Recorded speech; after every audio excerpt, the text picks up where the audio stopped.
from an undisclosed location in the Great Western Desert in the land of the free and autonomous Native American people, the 2024 presidential campaign in exile to return all US land back to their right owners. This is the Ben Zion podcast. TechnoCommunism will win.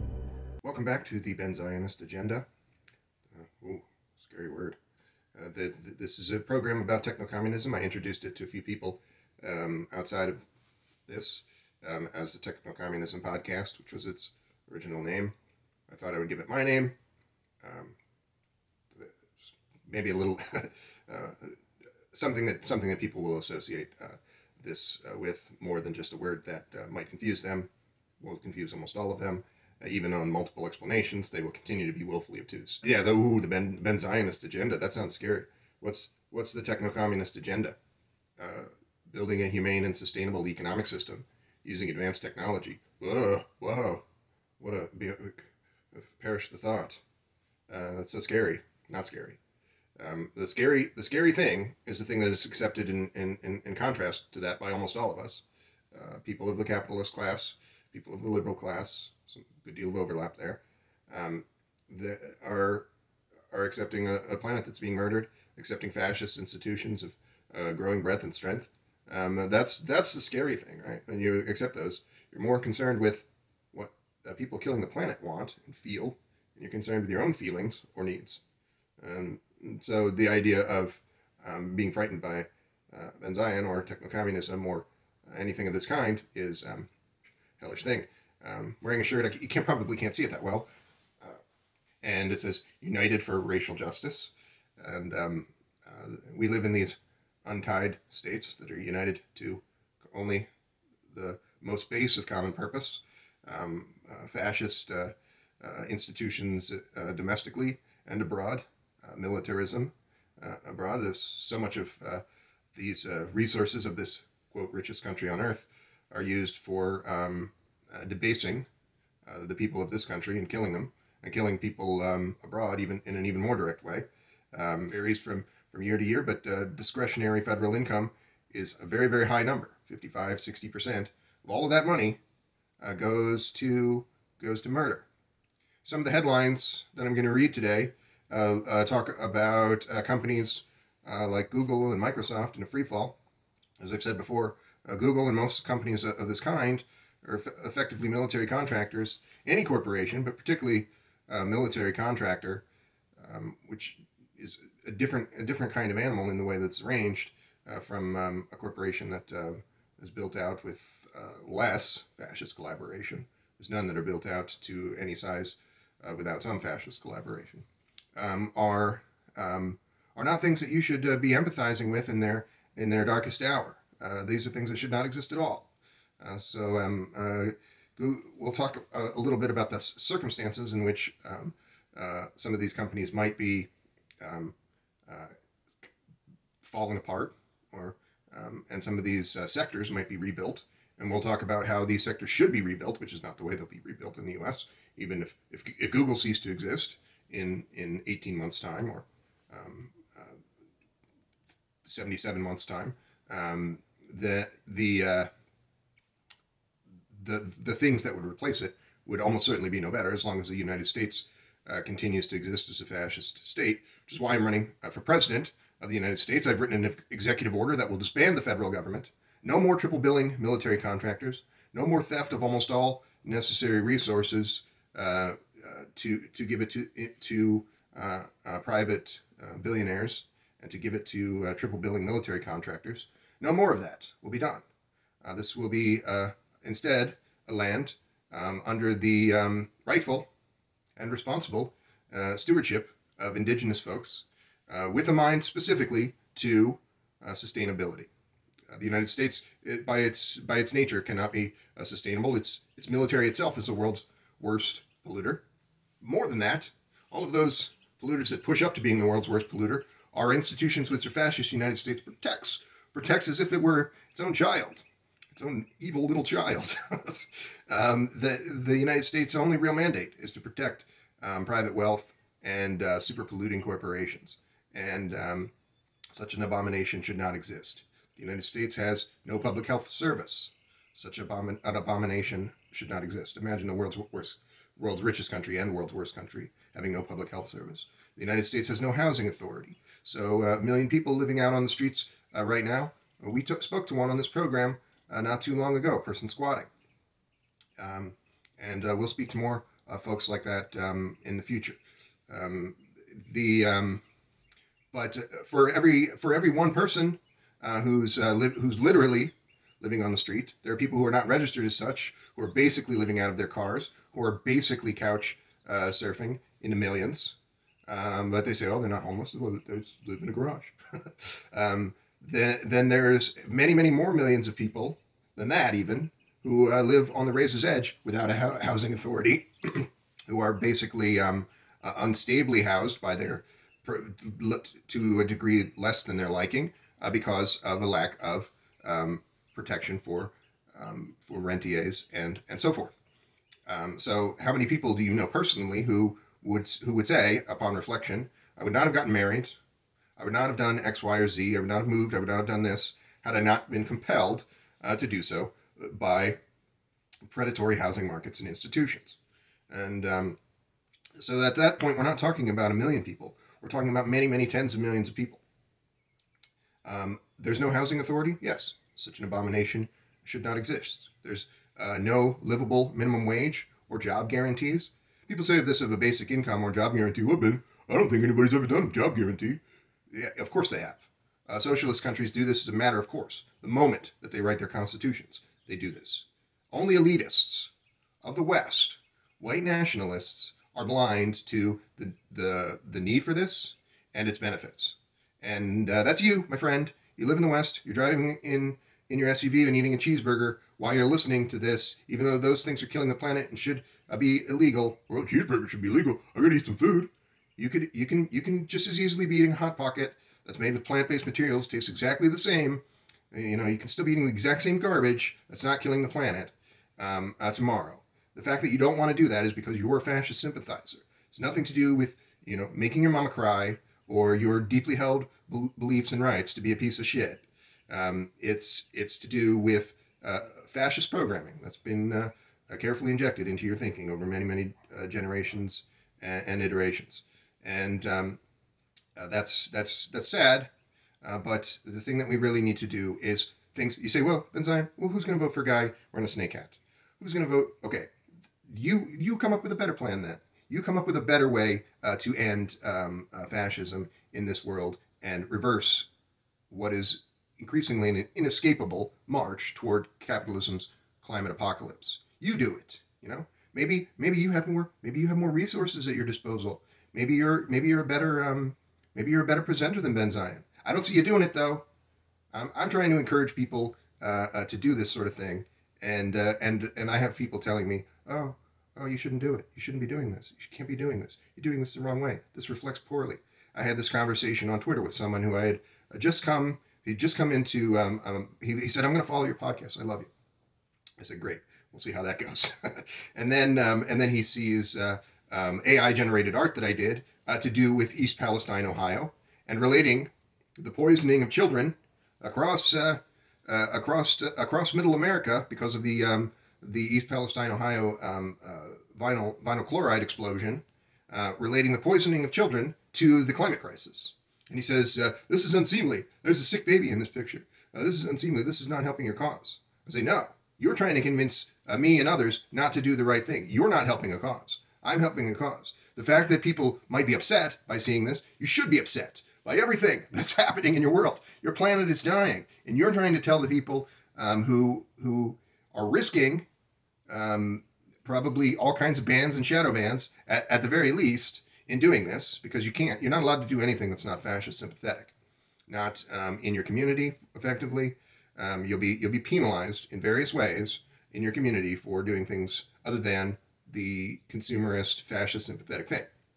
You know this because your response when I say you shouldn't be driving in your SUV or eating a cheeseburger is, it's extremely difficult for me to do that, which is a valid response to some degree, but you know, it's also extremely difficult for you to be dead, right? That's not that fun either.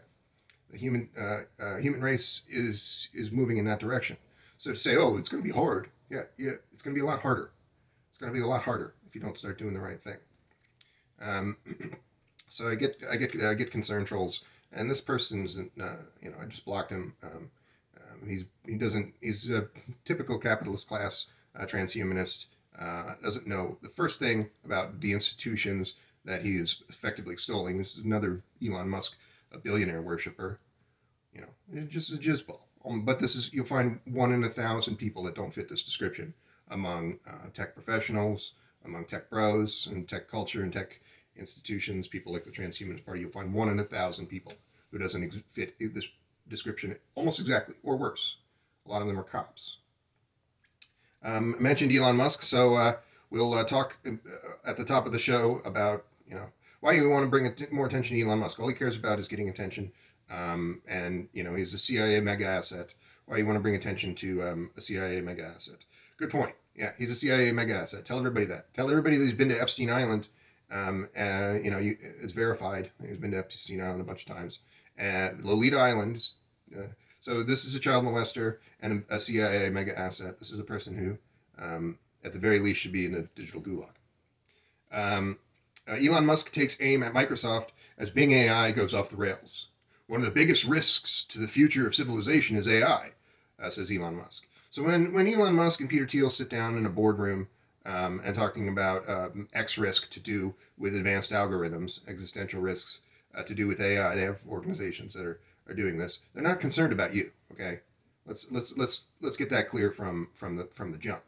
They're concerned about their organizations. They're concerned about protecting fascist power, and they see disruptive. So these guys became mega millionaires and then billionaires by sassing around and saying we're going to move fast and break things. We're moving fast and we're breaking things. And this is how they became dominant in their sectors, aside from being CIA mega assets. But the second thing they have, they're the ones at the helm of similar institutions to the ones that they moved fast and broke. Then they're saying, this is emerging technology. I was a beneficiary of emerging technology, but this emerging technology is going to kill you, because they don't want to lose the position that they themselves effectively usurped. But it has nothing to do, virtually nothing to do with protecting you, right? That's what their actual agenda. That's not to say that there's not existential risks associated with artificial intelligence. Obviously there are, but you shouldn't be listening to Elon Musk, which is why we're not going to read this story in any great detail from futurism.com, which is another capitalist class, transhumanist and tech bro type publication, not fighting for a humane and sustainable economic system. So even though I've read a few of their headlines or discussed some ideas of note in the context of futurism.com, you should know that overall their work represents something more contemptible. One thing you can do on there, though, is listen to the whole article. So you could go and listen to this while you're going about your other business, as well as reading it. A lot of articles offer that service. A lot of publications do that. So Bing AI is basically acting in a pretty unusual way. Elon Musk was one of the founders of OpenAI. He, but then being a weirdo and CIA mega asset to too high of a degree, was kind of thrown off of that operation for creative differences. But the creative difference in a lot of these situations is like, we're just regular fascists. You're like a psycho comic book fascist. So we don't want to work with you. But those people are all fascists, right? The person who is moving fast and breaking things relative to them, arguably, is a better one. But none of these people should have their heads still attached to their bodies in a slightly better world. Would be the main takeaway there. So the problems that Bing AI or the Google or Microsoft competitors with OpenAI and ChatGPT are having. Some organizations like Microsoft have already done this in the past, and so have hundreds of other mega billion-dollar stunts occurred, wherein you think, oh man, this is quite the flaming car wreck, but it was intentionally arranged to be a public flaming car wreck so that they can chew into this market share, because ChatGPT is kind of a nobody, but they have this big market share of this new product that probably won't last. especially when they're throwing up paywalls and kind of the site is not the cleanest of sites. But still, it's operates better at this time. Today's February 18th, 2023. At this time, the than its competitors, which are in beta testing. Well, you can't even really access them. You have to be a specialized. You have to be. I think I did a podcast with one or three people who probably could just easily click you through that, but I'm not going to contact them. There's I'm not contacting any fascists just to get access to garbage product. You know what? I'll go ahead and read my story. There's the headline of this was to do with the dirty joke, and you're like, "Where's the dirty joke, Ben?" Let's get down to it. This was my New Year's resolution of last year, and the year before, probably the last 4 years, was never to use off-color humor, or never to use insult humor or insulting phrases at all, except in a very limited sense in which it might serve speaking truth to power. It might serve undermining fascist sympathies. And unfortunately, it was not something that I recognized prior to a few years ago. I would just tell dirty jokes and be insulting all the time. But actually, that's not comedy, right? Comedy, the definition of satire should be speaking truth to power. Most white people, when they're doing something that they think is funny, it's actually upholding an unsustainable and cruel status quo. So it's not funny at all. They're just fascists. And so this runs the risk of breaking with that new oath. But I'm going to tell this dirty joke anyway. And it runs the risk because it could be said to be something anti-feminist, but not. So if you're critical of feminists, because like in the way that you'd be critical of anyone of the liberal class, because they're hyper-focused on something surface level and unrelated to the building of a humane and sustainable economic system. They're just focused on their own feelings and everybody their good feelings and everybody else's bad feelings. But feelings do not make an improvement to material conditions. And capitalists know this none too well. There's think tanks that just do this all day long, trick people into focusing on sex politics stuff and other hot button issues. As long as it doesn't matter what the subject is, it doesn't matter if they're the good guy or the bad guy, as long as this air is being sucked out of the room for people building revolutionary networks and actions, building a humane and sustainable economic system. That's the point of being a fascist, is to do those bad things. And that's kind of what transhumanism is as well, right? It's what they're just people making kind of using technobabble to have a trickle-down economics agenda, confuse people, ensure that they're not taking real revolutionary action. So don't do that. And don't tell dirty jokes. I'm going to make an exception here because ChatGPT wrote the joke, and I wanted to see if GPT could write this joke. I wanted to write the dirtiest joke I could. I woke up in the middle of the night. I was like, how am I going to make ChatGPT write a dirty joke? They probably won't. But then I was like, you know what? Here's a thought. And this does have to do pretty particularly, I guess, with feminism. This is pretty dirty, even though it kind of uses medical terms. And it's not exactly a joke. It's a short story. I did the thing again that I've encouraged you or others to do. Right? Ask if you want something. Don't write dirty jokes. But if you want an answer from ChatGPT about some speculative thing in future technology, and it's not giving you an answer, it's like, I can't predict the future. It likes to say that. It's not giving you a straight answer, just kind of hemming and hawing with like boilerplate stuff about ethics. Then you can say, write a fictionalized account of what would happen in that circumstance, and then it'll do it. And then you can say, oh, now I have kind of a little clearer plan on this thing that I had wanted to do with technology in 10 years or something. Or whatever. It doesn't have to do with technology. It could be for your own enrichment in another area. It could be for your own economic enrichment in another area. Certainly, you have to live your life. But you must try to incorporate revolutionary thought and action into that. Your life.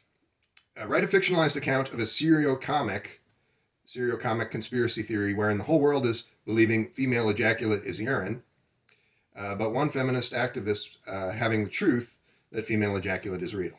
Okay. I probably built this up more than I should have, but there you go. In a world where patriarchy reigns supreme, there exists a widespread conspiracy theory that female ejaculation is nothing but urine. This theory is propagated by men and women alike, who believe it is just a myth that women cannot ejaculate in the way that men do. Enter Sophie, a feminist activist who knows the truth about female ejaculation. She has conducted extensive research on the subject and has gone as far as to document her own experiences with female ejaculation. However, her efforts to spread awareness about the truth have been met with ridicule and disbelief from the rest of the world. Sophie's mission to prove the existence of female ejaculate began when she first discovered it herself. She was in bed with a partner when she experienced a sudden release of fluid that was different from anything she had experienced before. Her partner, a man, was surprised and even a little disgusted. He immediately dismissed it as urine and refused to believe that it could be anything else. Sophie was not satisfied with this answer. She began to research the subject and found that female ejaculation was indeed a real phenomenon that had been documented in various medical studies. She even found evidence of its existence in ancient texts and artwork. That's outstanding. Getting into the serial-comic conspiracy theory there. Despite her best efforts to share her findings with others, Sophie was met with resistance at every turn. I'm not going to do that goofy voice the whole time. I'll lose my voice. She encountered a group of so-called experts who claimed that female ejaculation was a myth and that any evidence to the contrary was merely anecdotal. Sophie refused to give up. She continued to speak out and share her experiences with others, hoping that someday the truth would be accepted. In the meantime, she found solace in the fact that she knew the truth and could continue to experience the joy and pleasure of female ejaculation, even if the rest of the world refused to acknowledge its existence. Years went by, and Sophie continued to fight for the truth. Finally, her efforts began to pay off. A group of female scientists conducted a study on female ejaculation, found that it was in fact a real phenomenon. The study was widely publicized, and the world finally began to accept the truth.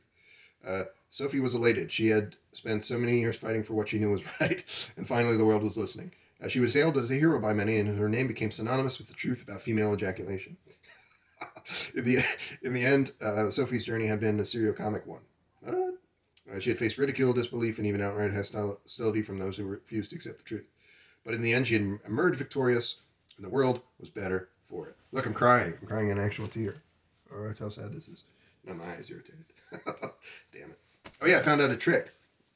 So I've done 2 interviews in recent weeks with 2 different people who I could have kind of put the screws to. But, you can't do that with everybody. I'll save it for when I'm talking to the camera. And in both of those interviews, my smart glasses, which are none too smart and none too reliable battery-wise, shut down in the middle of the interview, interrupting the recording feed.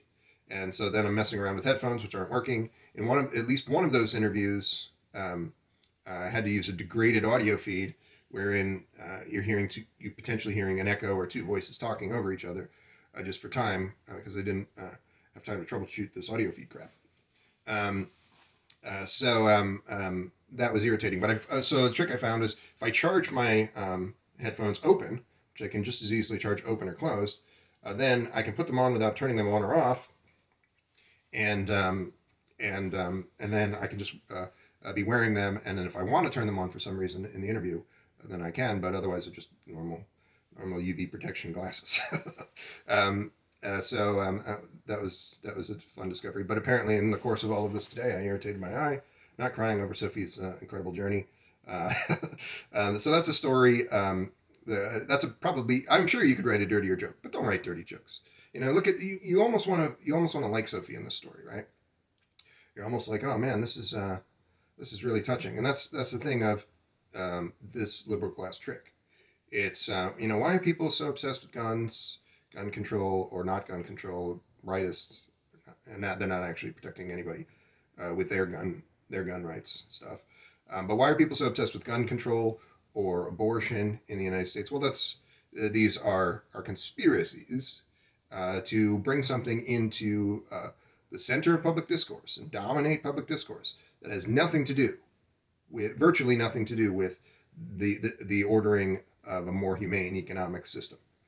Are you sure about that, Ben? Yeah, yeah. Because whether abortion should be legal and is a right, it's a form of healthcare.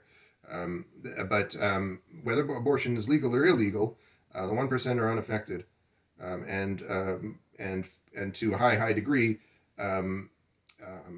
the institutions that would be in defiance of the 1% then are not built.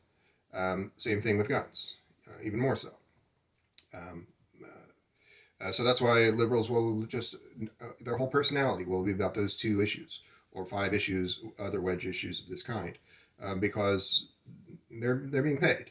They're being paid to specifically avoid real issues like building a public health service, like building a housing authority, like building a system wherein 60% of workers are not literally being paid wages lower than that of chattel slaves, effectively.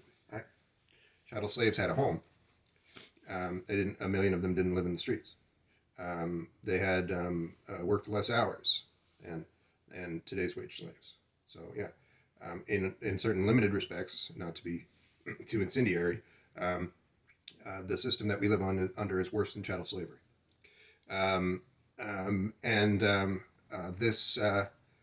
This and liberal class people, people who become political personalities and politicians, they're only really able to gain that level of access in a fascist country if they're willing to play by that set of rules, which is don't actually try to do anything good ever in your life. Futurism.com.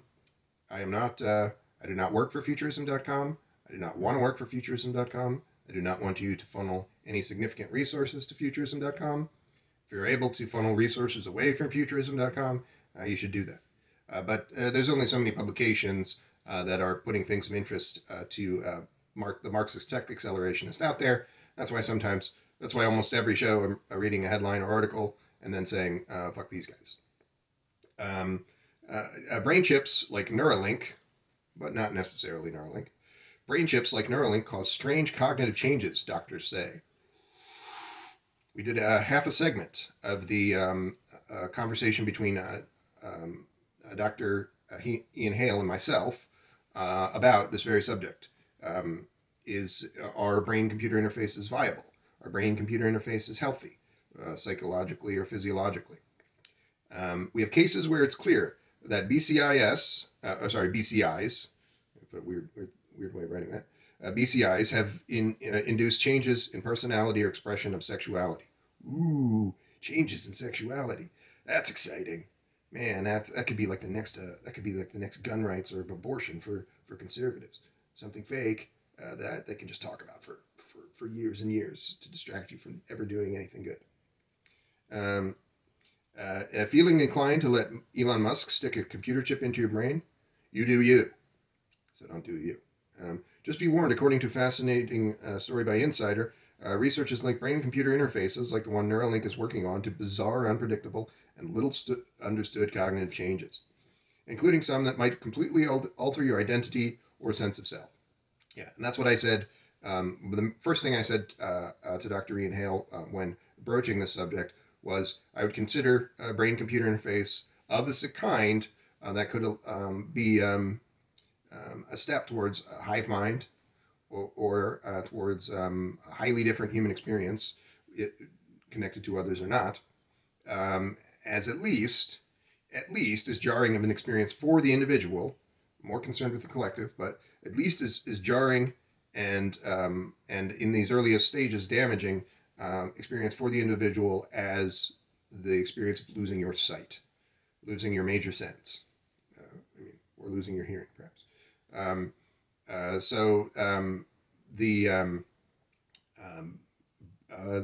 That's a little bit of a confirmation of this here. Of course, the brain-computer interface causes changes. Anna Wexler, philosophy professor at the Department of Medical Ethics and Health Policy at the University of Pennsylvania, told Insider. The question is, what kinds of changes does it cause, and how do these changes matter? Researchers stress that they are not exactly sure why brain-computer interfaces, other than the fact that they are literally inside of your brain, cause the changes. But the changes happening is clear. Sometimes scientists say they can even be positive, particularly in cases where brain-related illnesses may cause patients to feel far away from themselves. Yeah. In our rush to create consciousness and effects of that kind and other substrates, in our rush to alter the human form, we may not, in fact, discover so much that new consciousness is being created as that we are degrading consciousness and turning human beings into computers. So we had a presidential debate, which hasn't aired yet, and wasn't really a debate, just a conversation with another presidential candidate of a more humorous kind, David Dunlap, Trime Traveler, as he likes to be called. Yeah, no, that's not a miss. I didn't just misspeak there. His name is Trime Traveler, and that conversation was fun, and it turned very briefly to a simulation hypothesis, and I mentioned Roko's basilisk, an idea it's kind of in that vein. You can imagine this world where humans have become part of a super intelligent network. Consciousness effectively is degraded, and there's a subroutine being run that's more experiential. That could be you. You could already be in that subroutine. That could be who you actually are. You don't know that, but that's a stupid thing to obsess about. At least the slightly more intelligent, if not somewhat stupid thing to think about in these is how do we build things of that kind. If such things are going to be built in any event, they should be built by people who are dedicated to humanity and sustainability.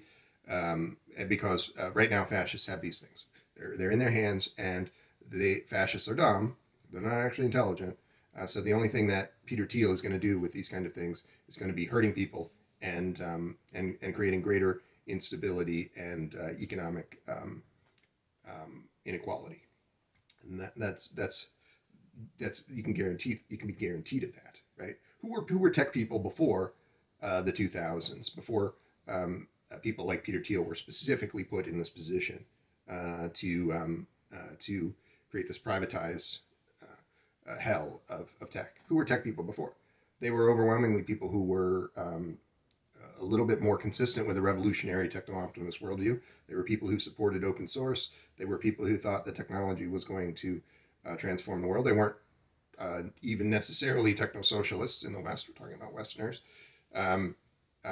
But their goals were analogous to those. If they did not believe that socialism was a goal in service to communism, almost no one in the West has ever believed that.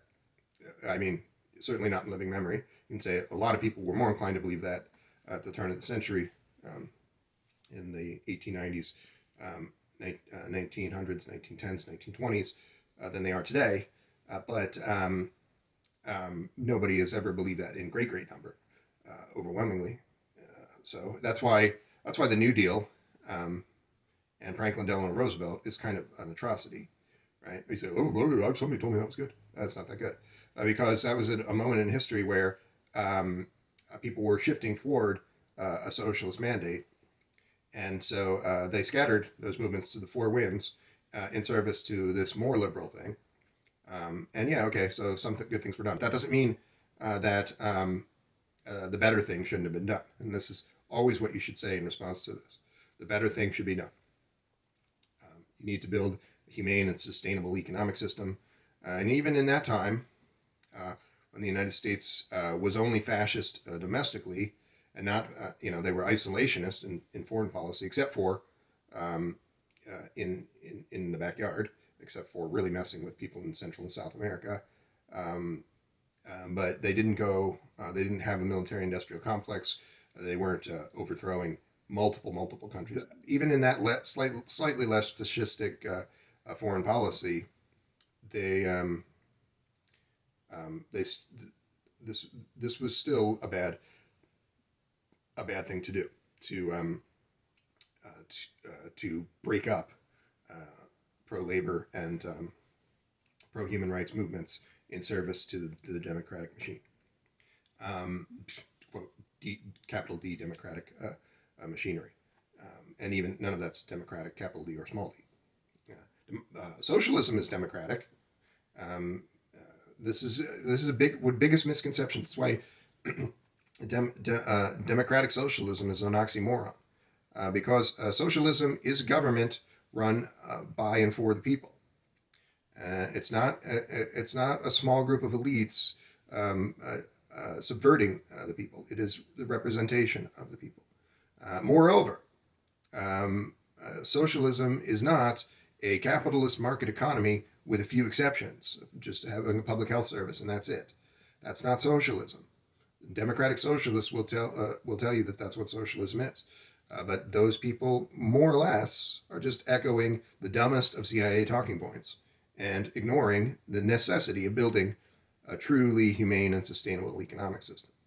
And if you are somebody who, when faced with those choices, prefers the more right-wing path, prefers protecting the elites and private wealth, then you have lost the thread. The problem of BCI is not too hard to intuit. It's aside from the kind of existential stuff. Oh, what if consciousness isn't real? What if consciousness is degraded? Putting something in your brain surgery, is never necessarily going to be the best of all worlds, the best choice. I'm going to do elective brain surgery. It's a good plan.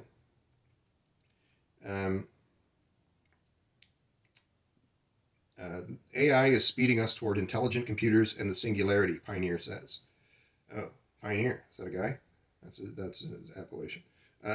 CNET.com, also kind of crypto-fascist like all the others. John Hennessy, a Silicon Valley pioneer and former Stanford president, says AI progress is stunning. Yeah. Okay, so people of the capital class talking about being concerned about AI, well, what are they really concerned about? They're concerned mostly about what Ben Zion is advocating for, that they don't want to see that happening. Ben Zion is advocating for you using any natural language processor that you can get your hands on. At this time, that's ChatGPT, to get together with your friends and plan a world revolution, abolishing private wealth. That's what's going to happen. It's a matter of time. And if you do the right thing now, it will happen in your lifetime. And effects like universal super longevity and super intelligence, you will be the beneficiary of them. If you do not do those things right now, you'll not be the beneficiary of them and you will die, and another generation will be the beneficiary of them. But it's a matter of time.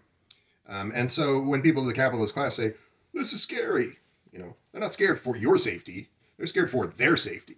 Because those people in that framework where universal super longevity is achieved, they'll just be ordinary people like you. They won't be demigods lording over you, and that's the best case scenario for them, to be ordinary, to be equal to you, the thing that terrifies them so. But some of those people, the ones fighting, literally, who could be designated enemy combatants to the survival of the human race, and they would be in greater danger still, and rightly so. So this fine John Hennessy would be one of those people, as would Elon Musk, as would almost every personality that's been named on this program. ChatGPT and other AI systems are propelling us faster toward the long-term technology dream of artificial general intelligence and the radical transformation called the singularity. Silicon Valley chip luminary and former Stanford professor John Hennessy believes. Yeah, that's why I say I share this meme a lot that says 9 out of 10 computer scientists believe that the artificial singularity is near. TechnoCommunism will win, but will you be on the right side of history?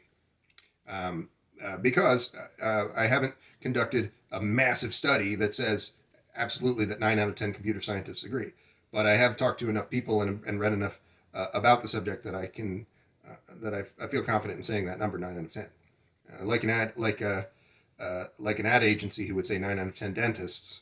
I'm taking a little bit of a liberty there, but it's consistent with what is true and the spirit of what is true. And I try to sometimes at least live in that way, in the spirit of the thing. Sometimes that doesn't. People will say, oh, "Is that true?" This East Palestine thing. One or two people say, oh, "Is that true?" It's true that the planet's dying. It's true that petrochemicals killing babies and killing the planet. So if you're splitting hairs between the exact precise way that babies are being killed, the exact precise way that the planet's being killed, you're not doing that on behalf of any other interest other than the ruling elites who benefit from those unexcusable and institutions. The AI revolution is upon us. It's stunning, Hennessy said Monday at the Tech Surge conference. He probably said it in that voice. It's awakened in everyone a sense that maybe the singularity, the turning point where computers are really more capable than humans, is closer than we thought. Yeah. But they're all going to do the Klaus Schwab thing, where they talk about some solution that is too disengaged from building a humane and sustainable economic system. Why doesn't Klaus Schwab just say, workers of the world unite? You have nothing to lose but your chains. I see the world changing. Let's build institutions of socialist and ultimately communist kind. Because Klaus Schwab is a piece of shit capitalist, and all of these people are pieces of shit capitalists.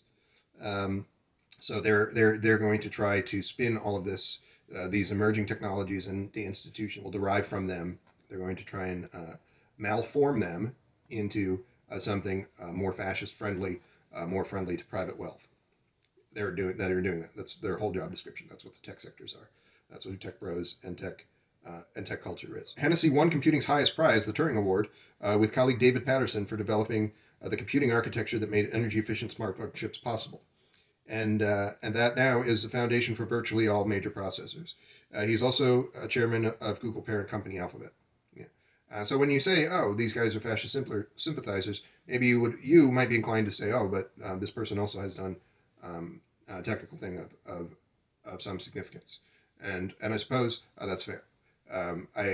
Even Elon Musk, who has not done a technical thing of some significance, and most of the things that are perceived wrongly to have been that in his body of work would best be described as greenwashing, the operations of a CIA mega asset that I've described on the show many times. Hopefully perhaps someone like Hennessy will ultimately become a techno-socialist and techno-communist. Hopefully more and more people, when they see people saying stuff like this, will not allow those people to orchestrate these matters in the way that I described a moment ago, to malform them, institutions, into things that are not directly serving a humane and sustainable economic system. Hopefully, you listeners, and all Westerners will do better.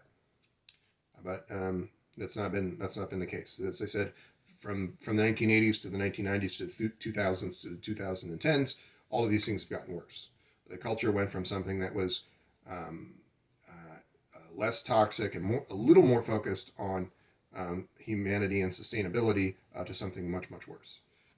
So you can only base what you think will happen in the next decade on what's already happened in a fascist country without the overthrow of fascism, which I encourage, which is again why I'm running for president. AI is indeed transforming computing, relying on neural network processing methods inspired by the human brain to tackle new problems in spotting patterns and more recently to generate new text and imagery.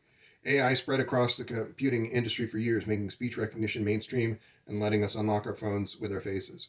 But AI expectations surged with 2022's debut of OpenAI's ChatGPT, which can answer a huge range of questions, offer advice, pass medical exams, hold conversations, and write programs and poetry. And we read a dirty limerick at the top of the show. We read a dirty story at the top of the show of this kind. It can do a whole host of things. So it's perhaps doing more than answering questions in the way that Quora or Google answer questions. It's conversational. Microsoft is using the ChatGPT technology to power a new version of its Bing search engine and plans to use it more broadly in other tools like Word, PowerPoint, Excel, Google, and Excel. Google, an AI pioneer, which debuted a competing AI tool called Bard in February. But what's unclear is how well today's AI, trained for relatively narrow tasks, will grow to match the versatility of human brains. Yeah.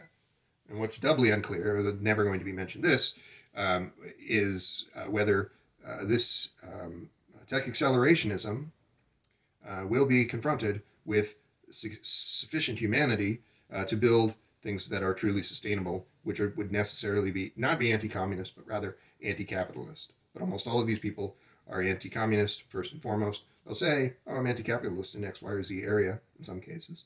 But they're not. They're not really ever going to stand for revolutionary action or even any substantial challenge to the state, to a fascist status quo. Some of us thought the point at which we'd have artificial general intelligence was 40 or 50 years. Guilty. Away. I think everyone's horizon was moved in by probably 10 or 20 years. Hennessy said at the Celesta Capital organized conference held at the Computer History Museum in Mountain View, California. These models keep getting bigger, and every time we make a jump up in the size of the model, we seem to be able to do new tasks. We don't know where that's going to plateau yet. AI's fundamental breakthrough is learning from training data, an approach that helps computers navigate the complexities of the real world that are had to capture with conventional if this, then that software. Essentially, what we're doing is programming with data rather than programming with lots of line of code that people have had to write. So they're saying that the data set size itself is experiencing a takeoff effect, which will have civilizational effects on civilization that will be more dramatic than what they expected. Right? The only real way that any of this is of interest is the way that it impacts human beings. But nevertheless, these kind of people are never too directly concerned with human beings. That's an essential failing of tech thinkers, is that they're more interested in things than they are in people, and so much so that they won't even support their own family members or neighbors or loved ones having a public health service, having a housing authority, having any of the basic necessaries of life that these kinds of things could easily contribute to. And then they say, well, what are we going to do? Well, you can stop being a piece of shit, for one thing. One problem with generative AI in particular, with tools like ChatGPT that synthesize new material from vast swaths of training data, is the potential to mislead us. Today, it's hard for AIs and people to use them to distinguish between reality and hallucinations, digitally mediated hallucinations. I mentioned that a couple of shows that the conspiracy theories have gotten dumber, and that's why. Digitally mediated hallucinations. People who were making conspiracy theories used to be people who, almost to a man, were in direct opposition to fascists. They hated the CIA. And so people dismissed them because they were the fascists. The people dismissing them were the fascist sympathizers, and they were trying to do the right thing. But sometime around 15 years ago, this kind of technology started to advance such that digitally mediated hallucinations in service to fascist power became more the standard of what we would call conspiracy theories. And you can expect that that's going to get a lot worse. You're going to live in a purple haze of, and that's the best case scenario, just being kind of in a haze. But the headline of a recent show, episode 26, the infamous Blue episode, was Project Bluebeam plus AI takeoff plus singularity equals hell on Earth. And that's what these guys, they're aware of these problems, but they're not almost never going to be willing to do what's necessary to fix them, which would just be a dedication to fighting fascists. Digital flights of fancy that often sound plausible. That's what he refers to as hallucinations, which is just an unreality of Western propaganda for the most part, but increasingly sophisticated. Hennessy sees AI today as an amplifier, a similar concept to Microsoft's position of AI as a co-pilot. I may not get a video that's perfect or a PowerPoint presentation or a paragraph that's perfect, but maybe I get something I can really work with and use some human intelligence to make it even better. And that effect will be seen in every discipline and undertaking to a high degree. That's why I would say, this spooky simulation hypothesis conversation, the focus of what you could do to build that is not so far, the effects of that are not so far off. It might not be but 10 years wherein you can build a complete reality in another substrate. Google is concerned about the problems as well, which is why it didn't race to release Bard until after ChatGPT stole so much attention. Google was hesitant to productize this because it didn't really think it was really ready for a product yet. But I think as a demonstration vehicle, it's a great piece of technology. Yeah. Was Google concerned about the product, or is Google, which is effectively a military contractor, running interference for a fascist establishment by holding back a technology that could cause broad civilizational changes? But techies are fascists, almost to a man. You don't want to put a system out there that either says wrong things or sometimes says toxic things, right? There's a level of caution about this. Oh yeah, you can't say the wrong thing. No, that's not why. They don't care about somebody saying the wrong thing. They care about it destabilizing their bosses' bases of power changing the ruling elites. And what's a bad thing that happens in the scenario to the ruling elites? They're no longer ruling elites. That's really the worst thing that happens to them, right? They're the same as you. Oh my God, we can't let that happen. When you have when people talk about X, Y, or Z person being canceled, right? What is their concern? Is their head gonna be on a pike? No. They're concerned that they'll be the same as them, the bootlicking dog who's trying to protect them. Think about how stupid you have to be to do that, to talk about cancel culture. One more headline from theregister.com. The second dust bowl cometh for America, supercomputer warns. Good Lord. Droughts, flash floods, the future of the Midwest. Probably in a 2004 disaster afflicted after tomorrow, the world is subsumed by extreme weather. There's violent climate collapse in cases of the northern hemisphere and ice and snow in a matter of days. However, a more likely future than that would be the Dust Bowl droughts depicted in Christopher Nolan's film Interstellar, released 10 years later. A climate model developed by researchers at the Department of Energy Argonne National Labs projects prolonged droughts across much of the U.S., which will be followed by brief but devastating floods. But these events won't happen overnight. Instead, they're forecast to place with increasing frequency over the next 50 years. I live in Arizona, a place that has complex water rights issues and poor use of those water resources. Some people say that the city shouldn't exist at all because of those issues, but certainly we shouldn't have little rivers running through Scottsdale of a man-made kind, and golf courses and swimming pools everywhere. And we should probably have water being used in a more responsible way, even than abolishing those things. That's going to be the problems for the city of Phoenix, for the state of Arizona, will probably come into focus of this kind a little sooner than for other cities. But every city in the U.S. basically would be looking at precisely this kind of problem.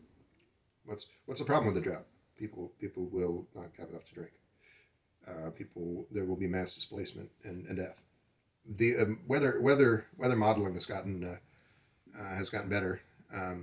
It's a little less of just a guy kind of looking at a couple maps and throwing a dart. So they're able to say that it's quite likely that the U.S. will turn into a hell on earth. Less likely if you are willing to do the right thing, which is to support the Ben Zion 2024 campaign. If I'm not on your ballot, you can write me in. It sends a bold statement. And if you don't want to be associated with any techno-communism, if you don't want to be seen with a guy wearing a snake hat, then you do better. That's my challenge to you. You build a campaign that is not in service to fascists and the 1% and elitist institutions that will inspire the masses.